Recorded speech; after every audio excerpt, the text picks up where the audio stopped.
Olá, já parou para pensar que aquela habilidade de escrever um e-mail claro no trabalho ou até um post informativo nas redes sociais tem tudo a ver com jornalismo?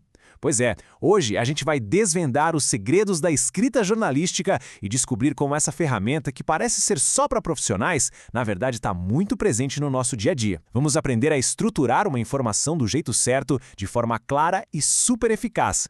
Pensa aí um pouquinho. Essa pergunta pode parecer estranha, mas a resposta, olha, pode surpreender. É quase certeza que seja assim, mesmo para quem não é jornalista de carteirinha. É isso mesmo. Sabe o jornal da escola, aquele informativo da empresa ou até um simples comunicado no grupo do condomínio? Em todas essas situações, sem nem perceber, a gente acaba aplicando técnicas de jornalismo. A necessidade de informar com clareza, ela está em todo lugar. O nosso roteiro hoje é bem direto ao ponto. Primeiro, vamos ver o jornalismo no nosso cotidiano. Depois, a gente entende a diferença crucial entre informar e opinar. Em seguida, mergulhamos na anatomia de uma notícia, descobrimos o segredo da pirâmide invertida e, para fechar, um guia prático para todo mundo começar a escrever. Bom, começando pelo nosso primeiro ponto. A ideia aqui é bem simples. Mostrar que saber escrever como um jornalista é uma ferramenta poderosa para qualquer pessoa, não importa a área de atuação. E onde a gente vê isso na prática? Ah, a lista é longa. Desde aquele jornalzinho da época de escola, passando pelo informativo interno da empresa, até os comunicados do síndico. E hoje em dia, até um post bem feitinho numa rede social, informando sobre um evento, por exemplo, usa esses mesmíssimos princípios para ser eficiente. Agora, um ponto que é fundamental. Na escrita jornalística existem basicamente dois grandes caminhos, o informativo e o opinativo. E olha, entender essa diferença é o primeiro grande passo para escrever bem. Então, vamos lá. O ponto crucial é o seguinte. De um lado, a gente tem os textos informativos. O objetivo deles é um só, contar o que aconteceu da forma mais neutra possível. A notícia é o melhor exemplo disso. Do outro lado, estão os textos opinativos, onde o autor expressa o que ele pensa sobre um assunto. A diferença é basicamente entre o que foi e o que eu acho sobre o que foi. Simples, né? E esses dois caminhos se abrem em vários formatos diferentes. A notícia, por exemplo, ela informa sobre um fato recente, de forma bem rápida. Já a reportagem vai mais fundo, sabe? Investiga as causas, as consequências. O editorial é a opinião oficial do jornal. O artigo traz a visão de um especialista. E a crônica é quase literatura. É uma conversa mais leve sobre o dia a dia. Com essa base toda, agora vamos focar a nossa atenção na espinha dorsal do jornalismo informativo, a notícia.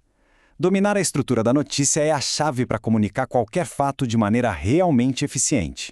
Certo, agora vamos agir quase como cirurgiões e dissecar a notícia. Chegou a hora de entender o esqueleto que sustenta todo bom texto informativo. Vamos lá? E para fazer isso, nada melhor do que um exemplo prático, né? Vamos usar essa matéria aqui como nosso corpo de estudo, digamos assim, para identificar cada uma das partes que a gente vai discutir a seguir. Tudo começa com o título, a famosa manchete. Ele é a porta de entrada e tem uma única missão: fisgar a atenção de quem lê. Precisa ser curto, impactante e, uma dica, geralmente usa verbos no presente para dar aquela sensação de que algo importante está acontecendo agora. Logo abaixo do título vem o subtítulo, ou como a gente chama no jargão jornalístico, a linha fina. Ele funciona como se fosse um trailer de filme, complementa o título, entrega um pouquinho mais de informação e aumenta a curiosidade para a pessoa querer ler o resto. E então, chegamos na parte mais importante de todas, o lead. A palavra vem do inglês lead, que significa guiar, conduzir, e é exatamente isso que ele faz.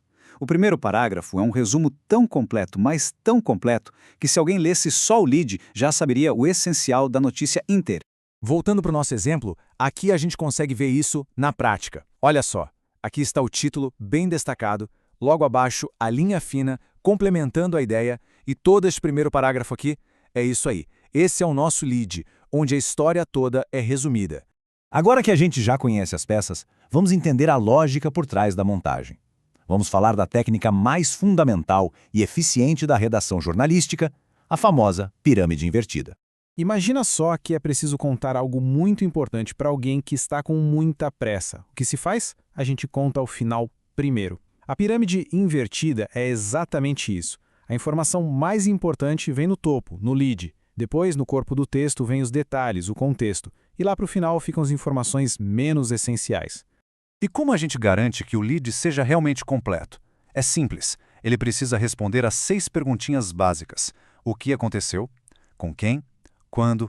Onde? Como? E, se possível, por quê? Respondendo a isso no primeiro parágrafo, a essência da notícia foi entregue de forma imediata. Bom, com toda a teoria na mão, chegou a hora de colocar a mão na massa. Esta última parte da nossa conversa é um guia bem rápido para planejar e escrever uma notícia. Antes de sair escrevendo a primeira palavra, o segredo é organizar as ideias. Essa tabela aqui é uma ferramenta fantástica para isso. Basta usar para responder aquelas 6 perguntas fundamentais. Anotar os pontos principais, isso vai ser um mapa, o esqueleto do texto. Com as informações organizadinhas, a escrita flui, que é uma beleza. E lembre-se, clareza é tudo. Prefira sempre frases curtas e diretas. Seja impessoal, escrevendo na terceira pessoa. E a dica de ouro, quando terminar, leia o texto com a mente de alguém que não sabe absolutamente nada sobre o assunto. Ficou claro? Se a resposta for sim, o trabalho está bem feito. Ufa! Vimos bastante coisa, não é mesmo? Para garantir que os conceitos mais importantes fiquem bem fixados na cabeça, vamos fazer uma revisão rapidinha de tudo que a gente aprendeu até aqui. Então, o que precisamos levar daqui? Primeiro, saber escrever uma notícia é útil em muitas áreas da vida. Segundo, a grande divisão entre textos que informam e textos que opinam. Terceiro, a anatomia da notícia, com título, subtítulo e o todo-poderoso lead. E por último, mas não menos importante, a lógica da pirâmide invertida. O mais importante sempre vem primeiro. E para terminar, fica uma provocação. Agora, com essas ferramentas em mãos, que tal olhar ao redor com um olhar de repórter? Na sua rua, no seu trabalho, na sua comunidade. Qual fato, qual evento, qual história incrível está só esperando para ser contada? A resposta para essa pergunta pode ser o começo da sua próxima grande notícia.